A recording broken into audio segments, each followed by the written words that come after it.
Oh my goodness. It appears I'm live. Well, I am alive. And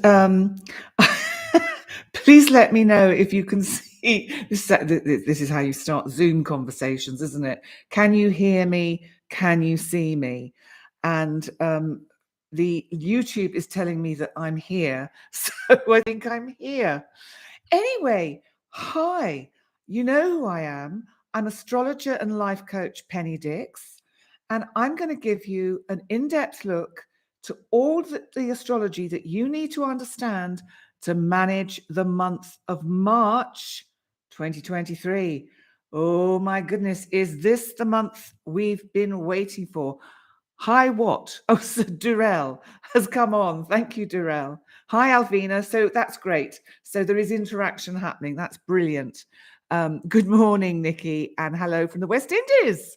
Brilliant. Right. Now, with no further ado, now, first of all, I want to say, if you have specific questions to ask me about the month of March, then just type it into the live chat and I will try to get all of them, but I might miss some because it's difficult to kind of look at three things at once. But I'm just multitasking because that's what us ladies do.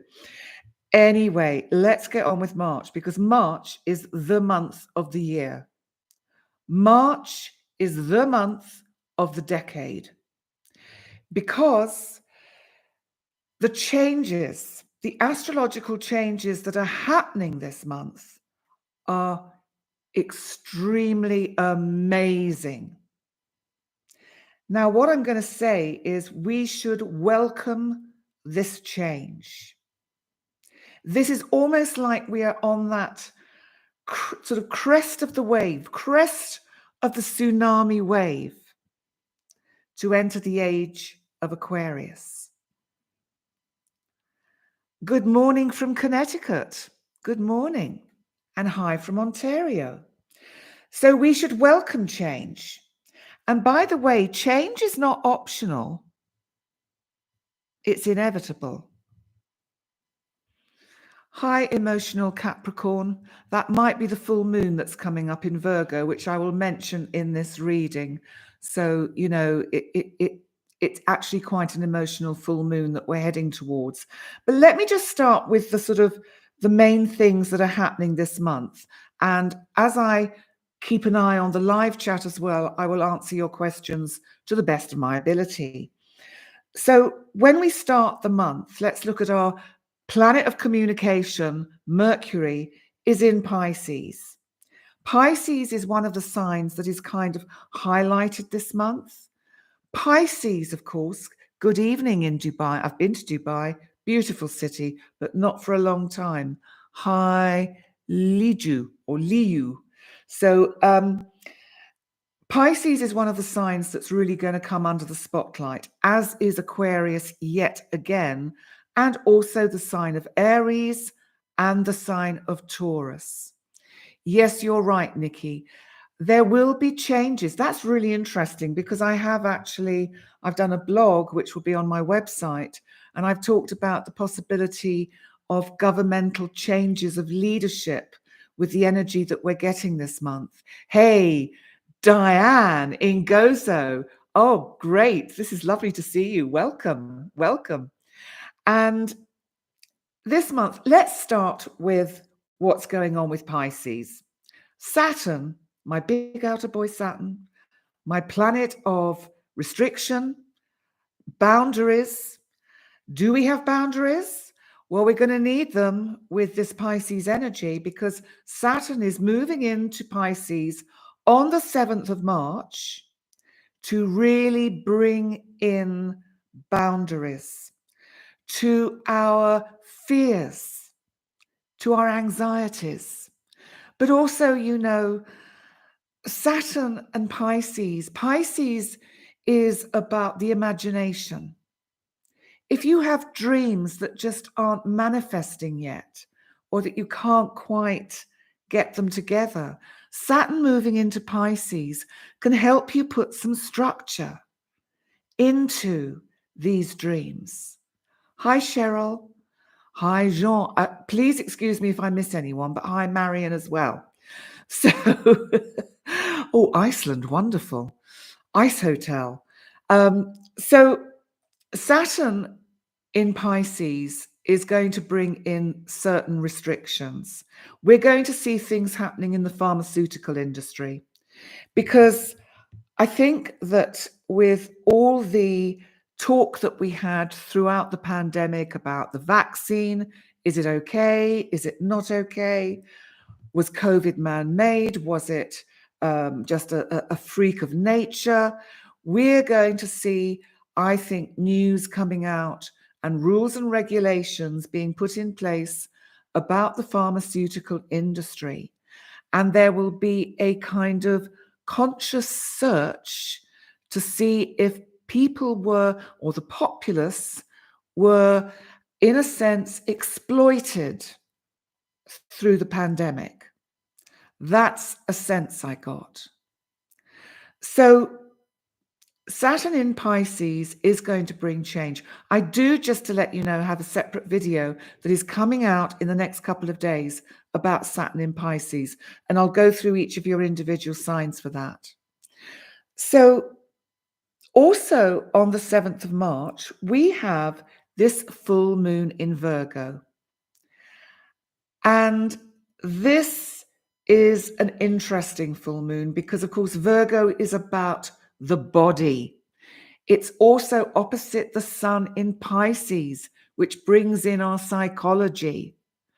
So the Virgo moon is actually being T-squared, that's like this, from the moon in Virgo. Mars is in Gemini, right, still, but it leaves at the end of March. And it squares also the sun in Pisces. This is going to put enormous tension on our thoughts and feelings. We could find that this first kind of week of March that we're heading towards, we get quite anxious, that we have a lot of anxiety about, a lot of fretting and worrying about ourselves, about our bodies, about what we put in our bodies. That can also be Neptune is on the midheaven of the full moon chart. And so it brings in this kind of collective kind of just not seeing things clearly and just kind of trying to see through the fog of what is presented to us. So also when we have that full moon, we have our lovely planet Jupiter, my big outer boy Jupiter, our planet of luck and expansion. Jupiter is moving towards a conjunction with Chiron, our wounded healer, who of course is also a co-ruler of Virgo, where the full moon is, and that's on the 12th of March. Now that's going to be a super interesting time with following on from the full moon. We have this energy that is all around the body. How do we serve us? How do we serve others? Do we put ourselves first on our list of priorities? Because, you know, if we don't, we can't be any good for anyone else. So this energy that we've got in that first week of Mars is really pretty strong. And the rest of the month unfolds like this. And I'm just going to go through and pick out certain key points so that you get a sense of what it's all about. And by the way, all your individual zodiac signs, remember to check out your rising sign ascendant as well, will be available after this live stream has completed. So they will be up on my channel and they will be linked in the description box of this video. My wonderful tech guy, Jerry, is going to do all of that. To me, it's magic. I have no idea how he does it, but apparently he's going to do it. And he just says, don't worry, it's okay. I will sort it. So thank you, Jerry, if you happen to be here watching this. Let's see what else is coming on. And yes, Dural, this is a great time for everybody to go off there or to, in a sense, respect their bodies with what they put into them. And that is something about the Virgo energy. So we have got the sun in Pisces during the first half of March. And so there isn't a kind of a focus on medication, because Pisces, the sign of, remember, it's about addictions. It can be about addictive behavior.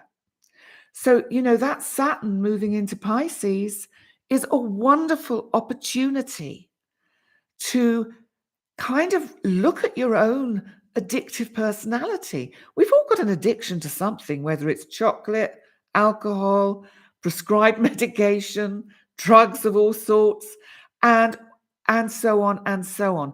Gambling, all sorts of things, shopping, there are so many things that we can be addicted to, and it doesn't serve us well. It raises our kind of the chemical levels in our brain and gets us all kind of wound up. So to have a kind of a nice, easy flow in our psychology, in our soul, in our psyche, we really need to pay attention to how we treat our bodies and our minds. And coming on from that, it's interesting because the sun in Pisces will come up to be conjunct Neptune in Pisces on March the 15th. Now, Neptune, as you know, kind of clouds things, and it is the imagination, but it's also the intuitive side of your nature. Now, the sun conjunct Neptune, the sun can be about health, about life. It's your soul. It's your psyche. This is like, on a deep level, your intuitive side of you knows what you should and you shouldn't ingest, whatever that means for you. Okay, Alvina, no more smoking. Good for you. I don't smoke. I just drink whiskey every now and then. Well, actually, every Wednesday when I record my Whiskey and Bagels with Brandon Russ. But the odd glass of wine, make it sound like but I do have a Pisces moon, you see. So that Pisces moon just pushes me slightly into that kind of addictive personality. Oh, hey, Cherry, thank you for coming on. Bless you. Why aren't you doing your magic on the links to the videos? But anyway, so also just after the sun conjuncts Neptune, which I think is going to be good. I think if you use your intuition around your health, it will serve you very well. Oh, really, Marion, your husband likes whiskey. I'm just a famous grouse girl. I can't help it. I'm probably advertising. They're not sponsoring me. Maybe they would like to sponsor me. So Mercury, our planet of communication, then also comes up to be conjunct Neptune in Pisces on the 16th. Now, we have to be careful with this energy because this can make us not say what we mean clearly. So people may misunderstand us. And what's that? I have a Pisces moon and an adorable laugh. You want Jerry too? Okay, well, I'll send him over to you. He's very good at all my tech stuff.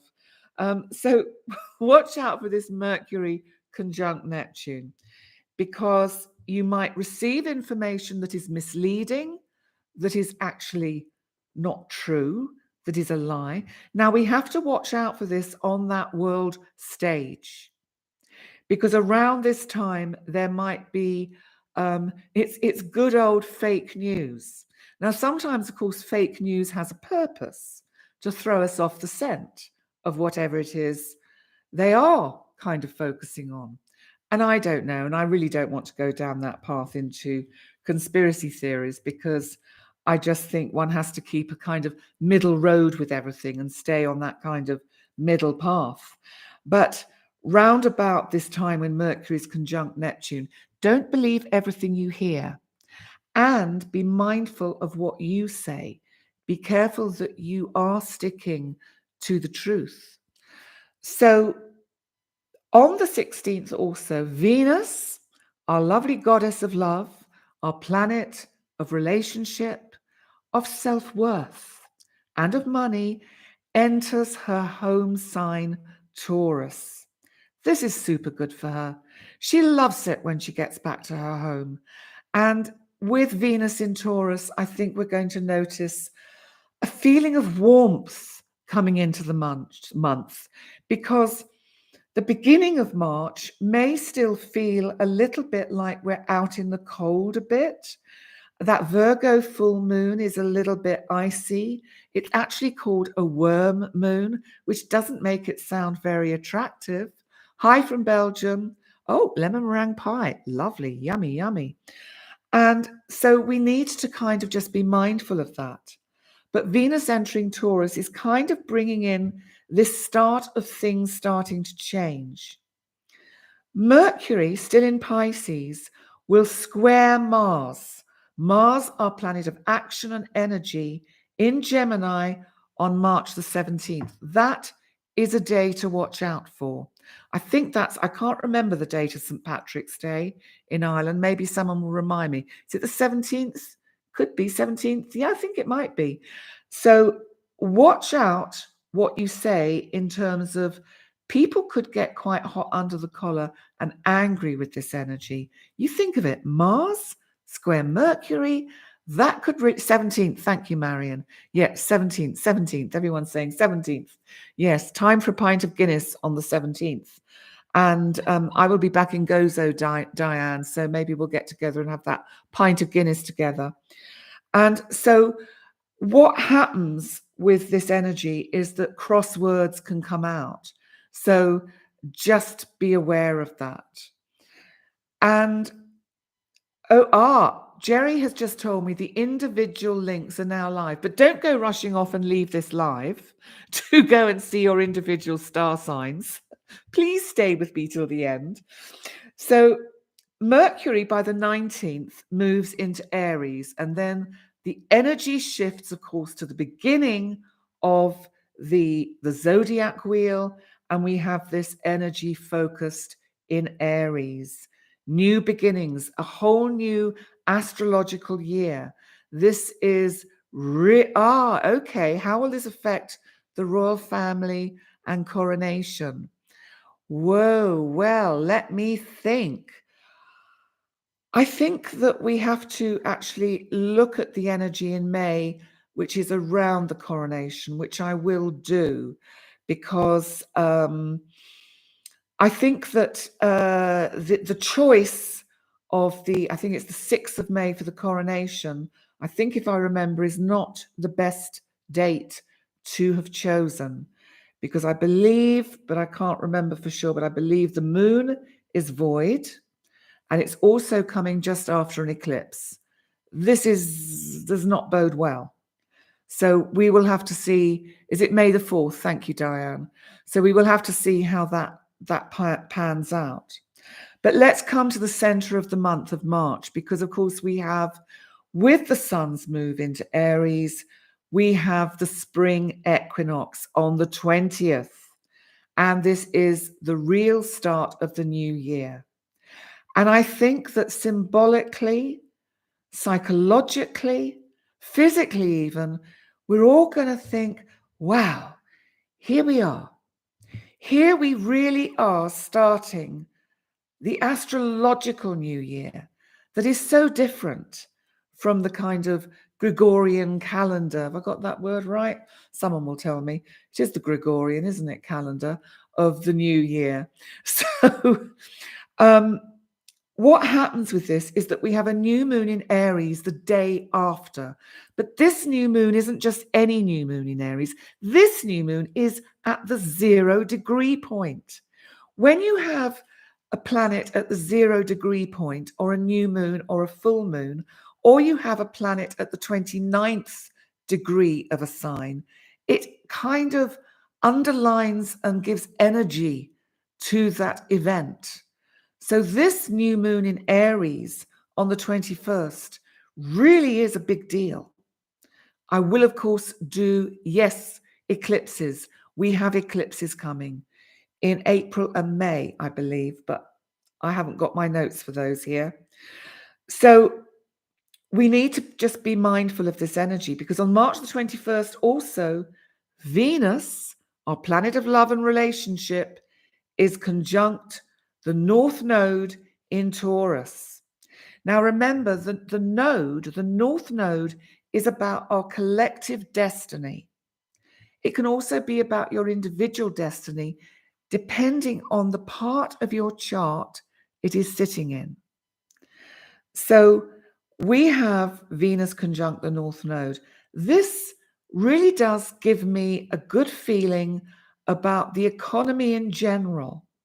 And I think where we've seen such downturns, frustrations, difficulties, Venus, remember, can be about finance and money, apart from love relationships. And I think this is a good symbol that Venus is actually going to be conjunct the North Node, also known as the dragon's head, which I think is a lovely way of looking at it. Yes, spring. Yes, it is exciting. The energy is so super exciting. Thank you for the people that are commenting. I really appreciate. And now I really need to come to probably the most important transit that we've had in the last 20 years. Now, you do know what I'm going to say, don't you? It's on March the 23rd, and it's about our dwarf planet, Pluto. Pluto has been hovering at that 29th degree of Capricorn for weeks. And now, at this point, yes, our small outer boy, but he's big in his punch. My goodness. Aries rising. It's going to be good for you. It's going to be interesting. So 23rd of March, Pluto finally just goes over that cusp into Aquarius. Now, this beginning point, I think, is highly significant, and I am going to do a separate video about it, and I will tell you in that video which particular part of your chart the Pluto in Aquarius is going to affect. But let's just unpack the energy a bit, because Pluto, of course, is about transformation. It's power. It's change. It's beginnings. It's endings. And Pluto in Aquarius, we've got to think what Aquarius stands for. Technology, electricity, internet, artificial intelligence. Well, they're probably a lot better off than a lot of the people we've got running the countries we've got, because maybe they would do well with some artificial intelligence. But that's by the by. So Pluto entering Aquarius, we are going to see, I think, a lot of, thank you, amen to that, absolutely. I think we are going to see a lot of changes and new things coming in with the AI, artificial intelligence. Circulation, yes, absolutely. And I think the internet is going to be even more important. In some ways that can be good, and in some ways not so good. But I think it's going to change in its structure. And I think that will come from Saturn in Pisces, that is trying to kind of put some regulations and restrictions onto our dreams. Now, this is a thought. I just wonder whether Pluto in Aquarius brings out, and I don't know, maybe this is already around, but brings out some kind of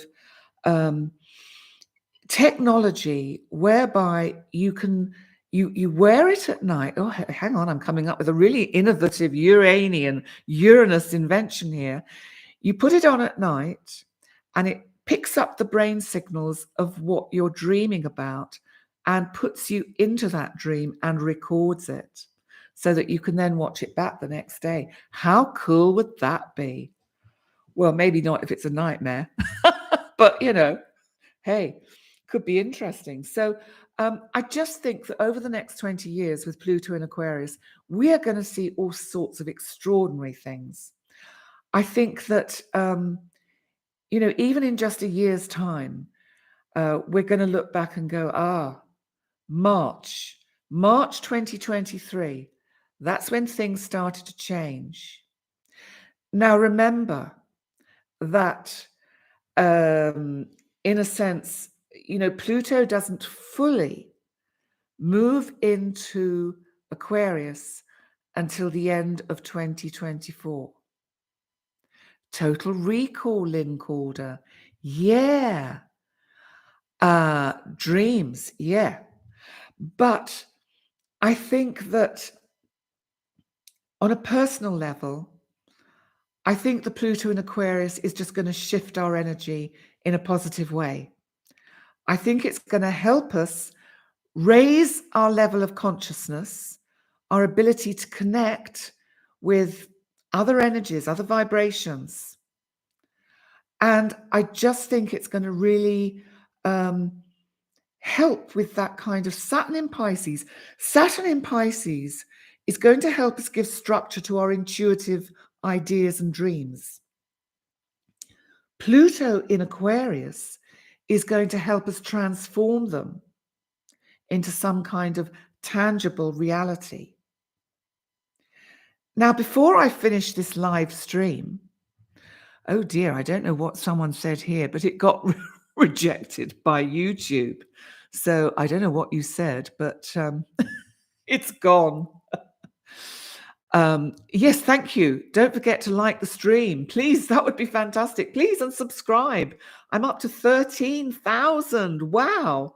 And it's 13.3. And let's get me up to 15 by Easter. How cool would that be? I'd love it if you could help me do that. So finally, before I kind of bring this to it wasn't me. So I'm going to talk about Mars, because Mars, as you know, has been in Gemini since the end of August 2022. And finally, after a retrograde that went on forever, and Mars got us all full of hot air and all hot under the collar and fighting here and fighting there, finally, on the 25th of March, Mars will move into Cancer. Now, this will really shift the energy.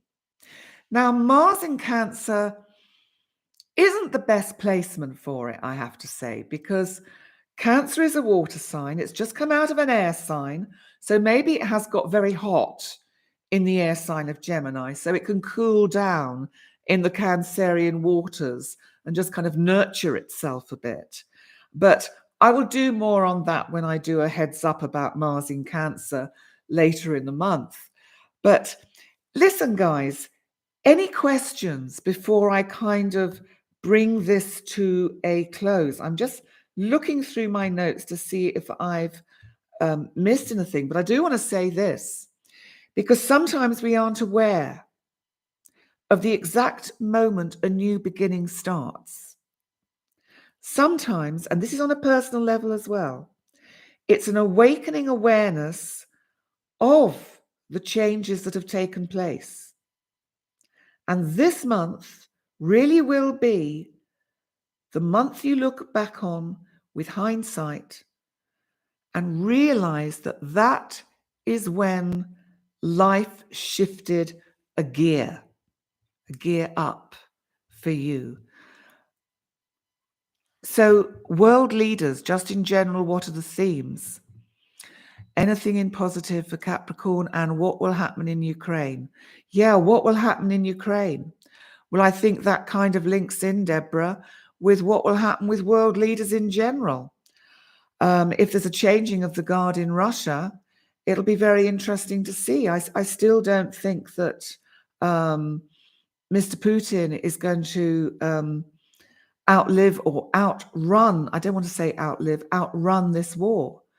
I don't know. Astrologically, this will affect him because he has Pluto in his chart on his midheaven. He wants to be a leader. His midheaven is Leo, Mr. Putin. And he having an exorcism on Tuesday with Brandon. Oh my God. What do you people get up to? God, bloody hell. Now, where was I? Putin. Yeah. So, Mr. Putin, the president of Russia.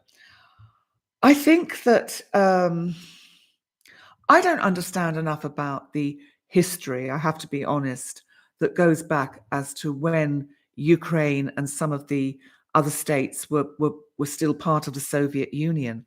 But I think that there has to be a solution to this war.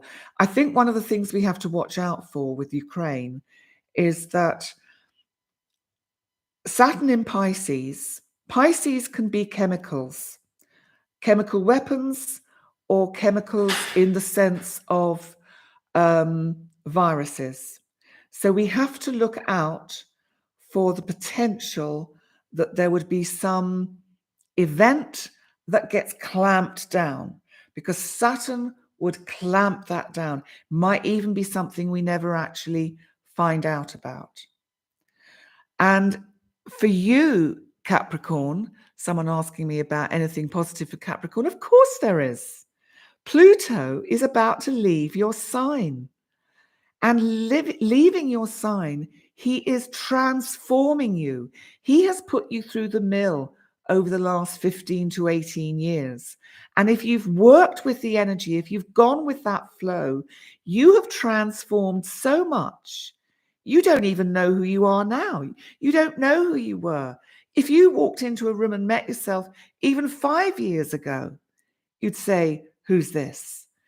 The changes have been so profound, and it is positive. And Pluto moving into Aquarius for Capricorn, it means the energy shifts into your second house of finance. This is going to transform your whole financial setup. That can't be bad, can it?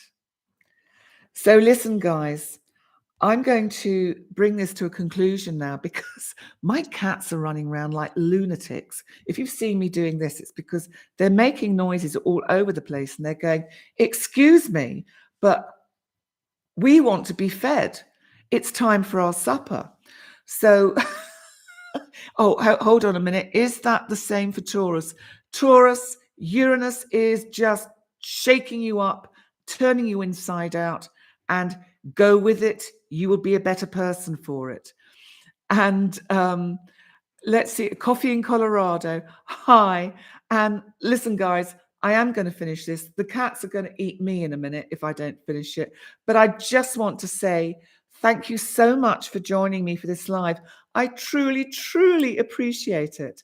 And remember, your individual sun signs and star signs and rising signs will be up on the channel now. And Jerry has worked his magic. Wonderful, wonderful chap. Andrea Britton, who is my marketing girl, I have to give her a shout out because the artwork she does for my videos is just stunning. So thank you, Andrea. I really appreciate it.